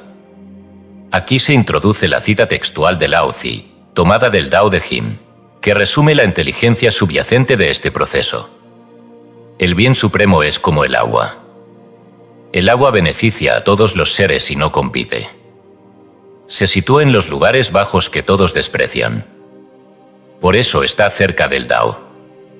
Lao Tzu. Esta afirmación, lejos de ser poética, contiene una descripción funcional del comportamiento hidrodinámico y espiritual del agua: descender, disolverse, diseminar, no resistir. En la práctica, la oración colectiva actúa como campo de presión energética descendente, similar al comportamiento natural del agua. Es decir, cuando un grupo humano emite una intención unificada con humildad emocional, esa intención se imprime en la capa vibracional más densa del sistema, el lodo, el fondo, el olvido, y desde allí se genera la inversión del proceso entrópico. Para validar esto, se aplicó un protocolo de sanación ambiental desarrollado en paralelo en cuencas pequeñas de Latinoamérica, particularmente en Colombia, Perú y Guatemala. En estos sitios, comunidades locales replicaron la ceremonia sumida, adaptándola a sus tradiciones, cánticos, caminatas silenciosas, círculos de agua, siembras simbólicas. En las semanas siguientes a cada evento, se documentaron mejorías progresivas en parámetros de calidad del agua, incluso en zonas donde no existía intervención estatal. El patrón que se repite es el siguiente: 1. Descenso de la carga negativa medida por redox. 2. Incremento de oxígeno disuelto. 3. Reaparición de especies sensibles. 4. Reducción de olores sulfídricos. Y 5. Testigos humanos que describen retorno de la vida. Uno de estos testimonios es el del pescador Abelardo, habitante de una comunidad ribereña en el río Mantaro, Perú, quien relata cómo, tras la ceremonia ejecutada por estudiantes y maestros de la zona, el agua comenzó a oler diferente y en cuestión de semanas, se observaron pequeñas sardinas donde por años solo se había visto espuma química. Su relato se registra con precisión y sin idealización. Antes, el río era como un muerto que arrastrábamos con vergüenza. Ahora parece que respira. Cuando los minos lo miran, ya no se apartan con miedo. Estas observaciones empíricas encuentran explicación en la ciencia de frontera. Se ha propuesto que la emisión sostenida de intención coherente aumenta la actividad de fotones ultradébiles, medibles por cámaras fotomultiplicadoras, que afectan la orientación de dominios coherentes en el agua y facilitan reacciones de oxidorreducción, normalmente inhibidas. Además, la presencia masiva de seres humanos sincronizados crea microfluctuaciones en el campo electromagnético local, registradas por magnetómetros como alteraciones en la frecuencia Schumann. Estas fluctuaciones, aunque diminutas, son suficientes para modificar la estructura de capa de exclusión etc. del agua y facilitar el crecimiento de bacterias aeróbicas útiles. Al lector se le propone participar de una microceremonia experimental, siguiendo un protocolo adaptado. Seleccionar un cuerpo de agua local, charca, estanque, canal, registrar sus condiciones iniciales, color, olor, visibilidad, temperatura. Convocar a un pequeño grupo de personas para una oración silenciosa dirigida durante 20 minutos con una emoción clara, gratitud, perdón, petición, y repetirlo durante 7 días consecutivos. Al término del periodo, se invita al lector a documentar cualquier cambio visual, auditivo, olfativo o vibracional percibido en el lugar. Este experimento no sustituye al análisis químico, pero abre un umbral de observación distinto: la reanimación vibratoria del agua como agente de reciprocidad ambiental. El capítulo cierra con una reflexión central. Si un río muerto puede volver a vivir por el simple acto de ser amado, ¿cuántas zonas secas de nuestra existencia esperan lo mismo? ¿Cuántos fragmentos emocionales, relaciones deterioradas, órganos enfermos, no están quizás muertos, sino olvidados? La ecología vibratoria no se limita a la biosfera. Es también una teología del recuerdo. La materia no muere del todo mientras alguien la recuerde en amor. Y el agua, guardiana de ese recuerdo, sabrá cómo volver a moverse. Porque el bien supremo, en verdad, es como el agua. Capítulo 12. 3 códigos sagrados: agua, amor, gratitud. En este capítulo se revela con precisión técnica y filosófica porque 3 palabras, agua, amor y gratitud, constituyen más que un credo espiritual o una metáfora emocional. Son, de hecho, los 3 códigos estructurales más potentes para la sintonización consciente del cuerpo humano con su propia matriz híbrica. No son conceptos etéreos, sino patrones codificables en términos electroquímicos, medibles por bioinstrumentación moderna y replicables en experiencias humanas verificables. El primer código, agua, es presentado no como un recurso físico o un símbolo de pureza, sino como un receptor adaptativo de estados del campo consciente. Las investigaciones de vanguardia sobre dominios coherentes, en especial los trabajos del Dr. Gerald Palek y las observaciones espectroscópicas de Jack Benveniste, demuestran que el agua puede retener configuraciones espaciales ordenadas en ausencia de la sustancia original, siempre que dicha sustancia haya modulado un campo electromagnético previo. Este comportamiento no es alegórico, sino funcional. El agua actúa como un conductor moldeable cuya configuración depende del patrón vibracional que la precede.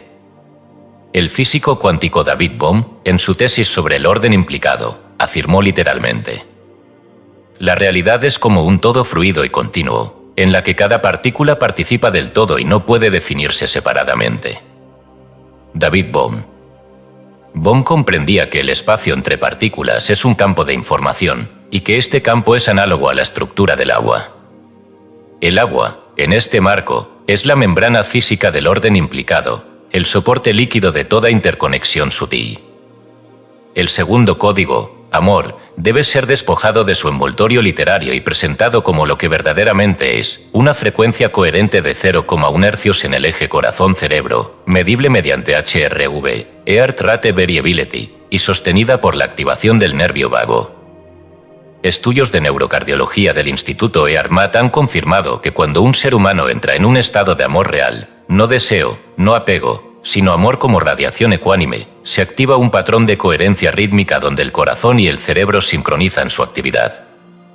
Esta coherencia, transmitida por vía electromagnética a través del campo toroidal humano, modula el comportamiento molecular del agua intracelular. Neville Goddard, maestro de la conciencia creativa, expresó en una de sus conferencias: el amor es el tono más alto de toda oración verdadera. Cuando imaginas desde el amor, todo el universo se reconfigura para darte testimonio. Neville Goddard. Lejos de ser un comentario filosófico, esta afirmación se traduce fisiológicamente en una resonancia estructural entre pensamiento y sistema bioeléctrico, cuya primera beneficiaria es la red hídrica del cuerpo humano. El agua estructurada que rodea cada célula responde inmediatamente a la coherencia o incoherencia del campo que la rodea. El tercer código, gratitud, se vincula con respuestas inmunológicas específicas. A diferencia de la esperanza o la alegría, la gratitud no se proyecta hacia el futuro ni depende de un evento externo. Es un estado de aceptación activa, una conciencia expandida que integra la totalidad de lo vivido. Bioquímicamente, se ha demostrado que la gratitud sostenida incrementa los niveles de inmunoglobulina A, IgA, en la saliva, un marcador clave de inmunidad de mucosas y regulador del eje hipotálamo-hipófisis suprarrenal. En otras palabras, la gratitud modula la respuesta inmune desde el sistema nervioso autónomo, pasando por la red hídrica que comunica intestino, corazón y cerebro. El santo italiano Francisco de Asís, citado fielmente desde sus admoniciones, escribió: «Demos gracias por todas las criaturas, por el agua hermana, útil, humilde, preciosa y casta». San Francisco de Asís. Este himno no es una oración bucólica, sino una fórmula exacta. Reconocer con gratitud a la hermana agua, útil y preciosa, es iniciar un ciclo bioquímico que altera la salinidad, la tensión superficial y la ordenación vibratoria del medio interno. Gratitud no es devoción ciega, sino ingeniería emocional consciente y, por tanto, una herramienta precisa de codificación vibratoria. A lo largo del capítulo se detalla un ritual experimental matutino, diseñado para codificar intencionalmente estos tres vectores en la red hídrica del cuerpo. El procedimiento es el siguiente. 1. Al despertar, antes del habla, se toma un vaso de agua purificada en la mano izquierda. 2. Se emite internamente un pensamiento de gratitud hacia el cuerpo, sin afirmación, solo reconocimiento. 3. Se inhala profundamente visualizando la expansión del campo toroidal desde el corazón, amor. 4. Se bebe el agua en 3 sorbos, sintiendo que ésta penetra como un código líquido de activación, agua. 5. Se permanece en silencio durante 120 segundos, en atención plena. Este acto, repetido durante 21 días, genera cambios medibles en los campos de potencial eléctrico corporal. A través de sensores de potencial transcutáneo colocados en puntos de acupuntura, se ha registrado un aumento en la conductividad galvánica, una elevación sostenida del tono vagal y una disminución de microdescargas erráticas en zonas asociadas al estrés crónico. Pero más allá de la medición está el sentido. Cada lector, al comprender estos 3 códigos, debe generar su propio experimento, ya que el agua responde a la firma vibratoria única de cada individuo. Por ello, se proponen aquí preguntas inductivas que funcionen como disparadores de su diseño personal. ¿Qué patrón emocional vibra en el agua que bebes todos los días? ¿Qué grado de coherencia existe entre lo que piensas, sientes y haces cuando estás frente al agua? ¿Podrías sostener un pensamiento de gratitud durante 180 segundos sin interrupción? ¿Cómo crees que cambiaría el agua de tu cuerpo si lo lograras? La clave de este capítulo no es convencer, sino calibrar. No se trata de fe, sino de frecuencia. El agua es un código que espera una clave para desplegar su programa completo. Esa clave no está en las bibliotecas ni en los laboratorios, sino en 3 actos sincronizados: beber como quien honra, sentir como quien emite, agradecer como quien ya ha recibido. El código es simple, pero no superficial. Es sagrado, pero no inaccesible. Está en ti, porque eres 70% de lo que guarda el secreto: agua, amor, gratitud. Capítulo 13. Epílogo operativo. Fundar círculos de agua consciente. El conocimiento, si no es llevado al acto, se disuelve como un mensaje escrito en el vapor. Este capítulo no se ofrece como cierre simbólico ni como conclusión retórica, sino como protocolo operativo, dirigido al lector que ha comprendido que toda sabiduría sobre el agua, su memoria, su sensibilidad, su poder de transformación, exige una respuesta activa. A esta altura, el lector no puede ya considerarse observador. Se ha vuelto cómplice del despertar hídrico de la Tierra y, por tanto, debe asumir su rol como neurona líquida del cerebro planetario. Aquí se presenta el plan detallado para fundar círculos de agua consciente, redes humanas locales que, mediante prácticas sencillas pero estructuradas, logren activar, purificar, estudiar y compartir datos vibracionales del agua de sus entornos. No se trata de religiosidad ni de utopismo ecológico, sino de una tecnología espiritual aplicada al contexto social contemporáneo. El diseño contempla 3 ejes: infraestructura mínima, protocolo replicable y plataforma de conexión global. 1. Infraestructura mínima. Cada círculo puede comenzar con solo 3 personas. una fuente de agua accesible, sea río, canal, estanque o tanque urbano, una linterna láser, una cámara de celular con lente macro o un microscopio económico digital de 100x o más, y un espacio para meditación colectiva. No se requiere autorización institucional para actividades no intrusivas. Sin embargo, en caso de desear intervenciones públicas, limpieza de cauce, instalación de sensores, convocatorias masivas, se ofrece una guía legal básica adaptada a normativas de diferentes países, orientada a la tramitación de permisos en cuerpos de agua urbanos. 2. Protocolo replicable. Se entrega al lector un modelo estandarizado de ceremonia hídrica, con los siguientes componentes. Observación silenciosa inicial del cuerpo de agua, 5 minutos. Lectura sincronizada de un texto sagrado sobre el agua, opcional según creencia. Emisión grupal de un pensamiento de gratitud sin verbalización. Recolección de una gota de agua en recipiente de vidrio estéril. Congelación doméstica durante 3 horas. Fotografía de cristales formados con luz rasante y lente macro. Registro del resultado en plataforma global de cristalografía ciudadana. Este procedimiento permite comparar estructuras cristalinas antes y después de las prácticas vibracionales, generando un archivo mundial de imágenes que servirá como evidencia cualitativa de transformación hídrica consciente.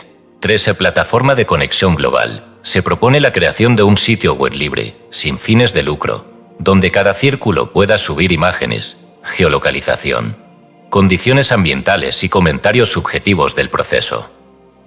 Esta plataforma de datos abiertos permitirá el análisis estadístico de cambios, la comparación entre regiones y la coordinación de eventos de impacto sincronizado. Entre estos eventos se incluye el calendario de sincronizaciones planetarias, con fechas clave, solsticios, equinoccios, lunas llenas, festividades espirituales diversas, en las que se invita a todos los círculos del mundo a realizar su práctica al unísono. La hipótesis es clara: si el agua está entrelazada más allá del espacio, la intención unificada amplifica su efecto sobre la red hídrica global. La cita profética de Isaías adquiere aquí un nuevo sentido operativo. ¿Dice el texto? Las aguas brotarán en el desierto, y torrentes en la soledad. Isaías 35, 6. Esta promesa, lejos de interpretarse como intervención divina externa, debe comprenderse como posibilidad emergente del alma colectiva. El desierto no es solo físico. Es también emocional, espiritual, cultural. Brotar agua en el desierto es el acto más íntimo de recordar que incluso la aridez responde cuando se la invoca, con amor y estructura. Cada lector que funda su círculo, que observa, que honra, que documenta, se convierte en parte de esa promesa. El brote en la aridez, la floración del agua donde antes hubo sequía. Para asegurar la aplicabilidad del proyecto, se narra la experiencia de un lector ficticio, llamado Rafael, residente de una ciudad industrial latinoamericana. Rafael inicia su círculo con 2 amigas, utilizando agua de una pila pública. Luego de 4 ceremonias sencillas y de registrar por curiosidad los cristales antes y después del trabajo vibracional, Rafael sube sus imágenes. A la 5ª semana, otras personas se le unen. Una universidad local se interesa en el fenómeno. 2 meses después, el municipio otorga permiso para realizar limpiezas colaborativas del canal. Lo que empezó como contemplación se convierte en comunidad. Lo que parecía insignificante, ahora produce datos, vínculos, memoria viva. Este relato no es excepcional. Es replicable.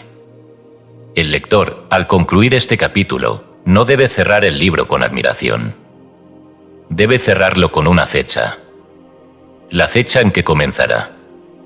No se requiere dinero, formación previa, ni autoridad espiritual. Se requiere decisión, coherencia y acción. Así como el sistema nervioso humano necesita neuronas activas para procesar señales, la conciencia hídrica del planeta requiere seres humanos que actúen como sinapsis líquida, como conexiones entre cielo y tierra a través del agua.